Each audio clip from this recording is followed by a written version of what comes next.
Bugünkü videomuzun konusu Yeditepe'li İstanbul'un bu 7 tane tepesi nerede?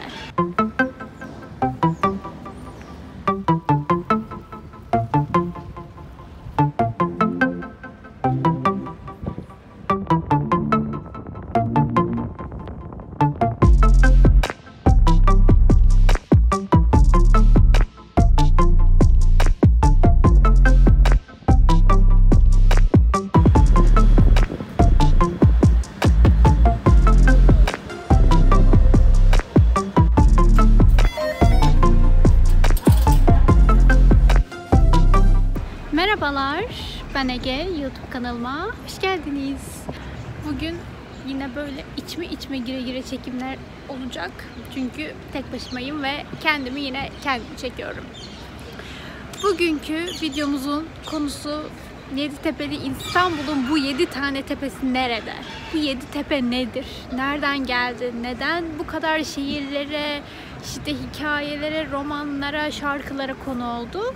Bunu konuşacağız ve tek tek tüm Yeditepe'yi gezeceğiz. Aslında büyük bir yanılgıya düşüyoruz burada. İstanbul Yeditepe'nin üstüne kurulmamış. Eski Roma İmparatorluğu Yeditepe üzerine kurulmuş. Biz de bu mirası aslında devam ettiriyoruz. Her şeyin olduğu gibi bunun da bir rivayeti var. Konstantiniye zamanında Güneş, Ay ve 5 gezegeni temsil edecek 7 noktaya şehri kurmak istemiş ve bu noktalara da kendi dini inancı ile ilgili mimari yapılar kurmuş.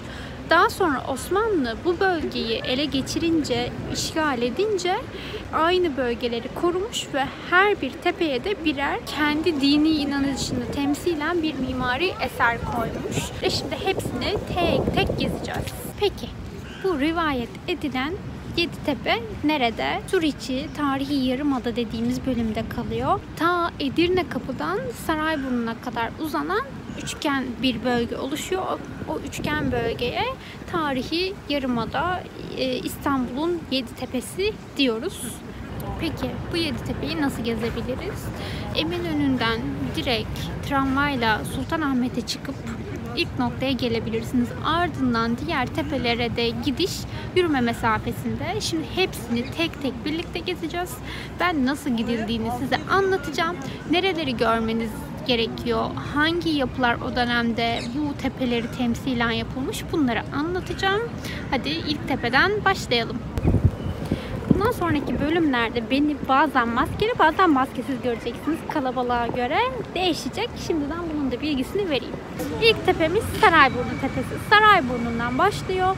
Ayasofya, Sultanahmet Camii ve Topkapı Sarayı'nı içine alıyor. Hipodrom kısmı da tabii bu bölgeye dair. Onu da göstereceğim. Şimdi tek tek bu bölgeleri gezelim. Sadece Sarayburnu'nu tam gösteremeyebilirim. Bir deneyeceğim o kadar uca gitmeyi. Şimdi tek tek bu noktalarda görülmesi gereken eserleri size göstereceğim.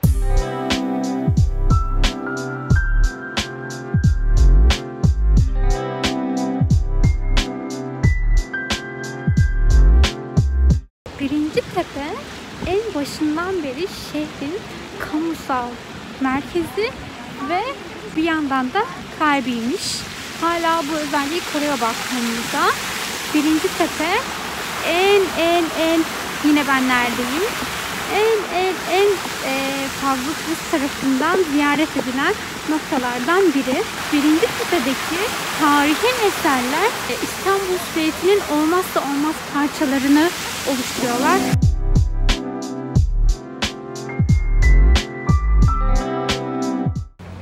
Ayasofya, yeni ismiyle Ayasofya Kebir Camii Şerifi.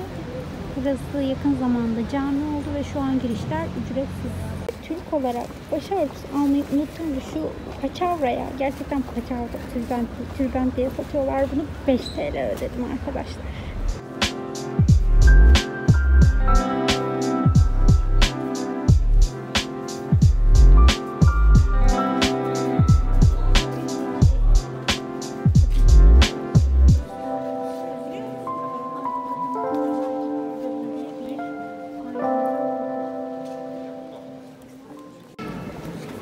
Ayakkabısını çıkarıp eline alanlardanım ve bilirsiniz Türkiye'de camilerde çok fazla ayakkabı çalınır.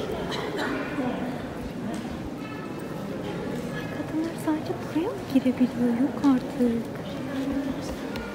Şu an ben şok. Hayır, orada da var. Ben niye buraya gidiyorum?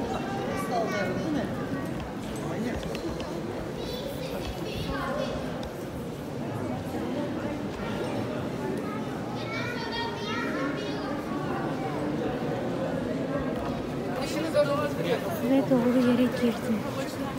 Buradaki tadilat kısmı artık bitmiş, iskeleler kırılmış.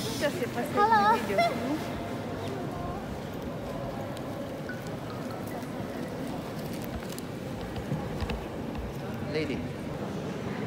Namaz bölümü olduğu saat olduğu için bizleri bu bölümden çıkarıyorlar. Erkek bölümüymüş burası.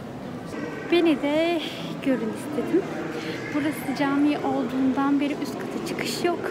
Sadece bu tarafı gezebiliyorsunuz. Bugün Topkapı Sarayı kapalı olduğu için içeriye kimseyi almıyorlar. Ben tabii ki de daha önce çok fazla geldiğim için, gölgemle konuşun. Daha önce çok fazla Topkapı Sarayı'na geldiğim için zaten elimde videolar var. Onları ekleyeceğim. Evet, gözlerim gözükmeyecek ama arkamda Topkapı Sarayı'nı görün istedim. Fatih Sultan Mehmet İstanbul'u fethettikten sonra Topkapı Sarayı'nı inşa ettiriyor. Burayı şehrin en güvenlikli noktası olarak görüyor. Çünkü en yüksek tepesi burası. O yüzden şehri yönettiği sarayı buraya inşa ettiriyor.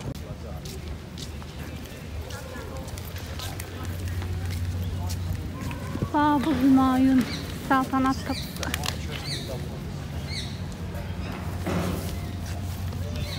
Topkapı Sarayı'nın 3 törensel kapısının ilki. Ve buradan da yürüyerek manzaranın efsaneleriyle birlikte avluya doğru, birinci avluya doğru yürüyoruz.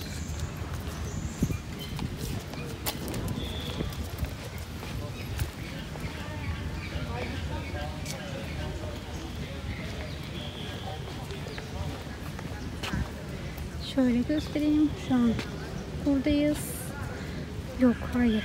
Şu an buradayız. 2 numarada yerini var. 3'te restoranlar var. Bileti aldıktan sonra saraya giriyorsunuz. Şu gördüğünüz tarafta bahçesi.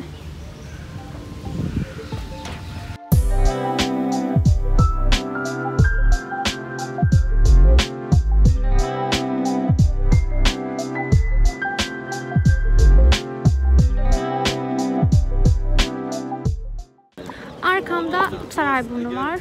Şöyle döndüm mü Topkapı Sarayı'nı gördük. Ayasofya'ya gittik. Ayasofya'yı da şöyle arkamdan göstereyim ki ne kadar yakın olduklarını görün. Şimdi Hipodrom bölgesine gideceğiz. Oradan da Sultanahmet Camii'ne uğrayarak, tabii namaz vakti umarım girebiliriz.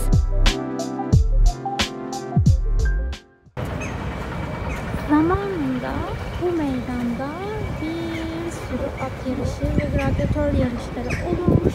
Umarım rüzgardan ve maskeden sesini duyabiliyorsunuzdur. Zamanında buraya at meydanı derlermiş. Ama şimdi Sultanahmet Meydanı olarak geçiyor. Tüm bu görmüş olduğunuz sütunlardan, şuralardan tek tek yarış pistini oluşturuyorlarmış. Burası aslında şu anda o zamanların yarış pistinin üstünde geziyoruz.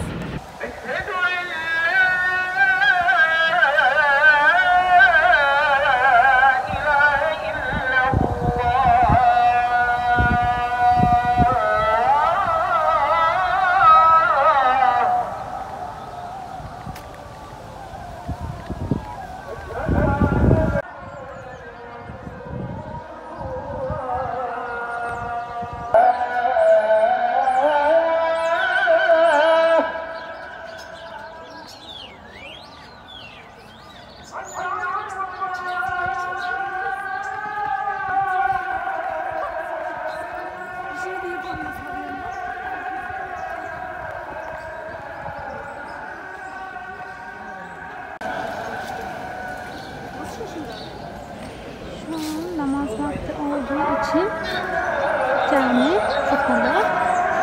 Şöyle bir genel göstermek istiyorum.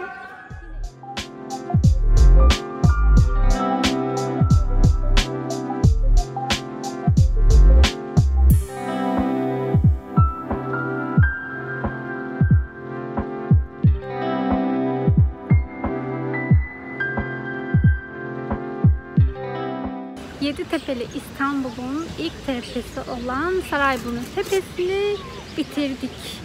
Her yeri ama her yeri gezdik. Burada görülmesi gereken, bu arada içinde yiyecek, içilecek yerler yoktu. Tabii ki de görülmesi gereken başka yerler de var. Onlar da yok.